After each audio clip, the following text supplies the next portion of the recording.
2022లో కూడా వీళ్ళ మాటలు నమ్మి 100% మాకే అని చెప్పినాక వాళ్ళ మాటల మీద నమ్మకం ఉంచి మేము పోరాటం అనేది విరమించుకున్నాము.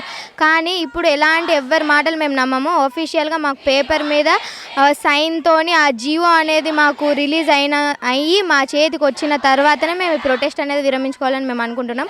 మాకు ఈ ప్రొటెస్ట్లు ఏం కొత్త కాదు. మేము నిజాం కాలేజ్ వచ్చిన దగ్గర నుంచి ఉద్యమాలే చేస్తున్నాము. ఉద్యమం చేయకపోతే మాకున్న హక్కులు కూడా మాకు ఇవ్వట్లేదు. ఉద్యమం ఎన్ని రోజులైనా సరే, గతంలో 19 రోజులు ఉద్యమం చేసినాము. ఇప్పుడు 20 రోజులైనా సరే, ఇది 6వ రోజు, ఇంకా 10 రోజులైనా సరే మేము ఈ ప్రొటెస్ట్ అనేది కంటిన్యూ చేస్తూనే ఉంటాము. ఆ అఫీషియల్ జియో అనేది మా చేతికి 100% యూజీ గర్ల్స్కే అని మా చేతికి వచ్చేంత వరకు ఈ ప్రొటెస్ట్ అనేది కంటిన్యూ అయితేనే ఉంటుంది. అందరికీ తెలిసిందే నిజాం కాలేజ్ అంటే పెట్టింది పేరు అని చెప్పి. ఇట్లాంటి కాలేజ్లో హాస్టల్ ఫెసిలిటీస్ అన్నీ బాగుంటాయని చెప్పి పేరెంట్స్ ఎంతో దూరం నుండి పంపిస్తున్నారు. అట్లా పంపినప్పుడు ఇక్కడ వచ్చిన తర్వాత ఇంతమందికి హాస్టల్ ఇస్తాము, మాకు సీట్స్ లేవు, ఇవ్వము అంటే మేము ఎక్కడికి వెళ్ళాలి? చూడండి, 6 రోజులు అవుతుంది ఇక్కడ ఉండబట్టి. 2 సంవత్సరాల కింద సేమ్ ఇట్లనే ఇదే స్ట్రైక్, ఇదే ప్రాబ్లం మీద కూర్చున్నాము. అప్పుడు మాకు వచ్చింది ఏంటంటే ఫస్ట్ 50-50 ఇస్తున్నారు.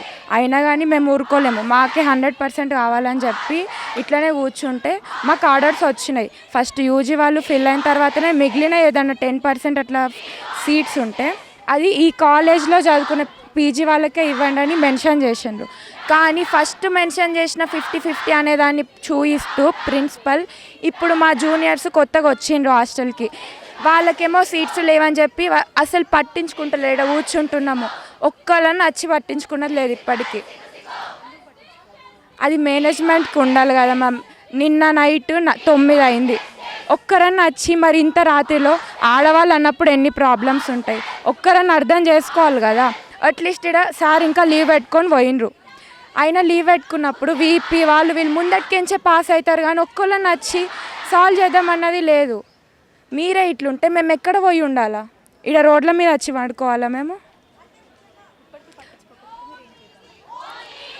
చూస్తున్నారు కదా మేడం, 6 రోజులు అని చెప్పినాం కదా, తిండి లేదు, వాటర్ లేదు, ఏం లేదు, ఇట్లనే కూర్చుంటున్నాం. ఇగో ఈరోజు ఆడ ఫుడ్ అరేంజ్మెంట్కి ఇక్కడనే వండుకుందామని చెప్పి పెట్టుకున్నాము. హాస్టల్లో ఫస్ట్ ఫెసిలిటీ ఇవ్వాలి కదా మేడం, అది ప్రాబ్లం మెయిన్ అదే కదా. ఇక్కడ హాస్టల్లో ఫెసిలిటీ ఇస్తలేరు అని చెప్పే కదా ఇక్కడ కూర్చున్నాం మేము. మా హాస్టల్ మాకు ఇచ్చే వరకు మేము ఊరుకునేదే లేదు, ఉద్యమాన్ని ఆపేదే లేదు, అంతే.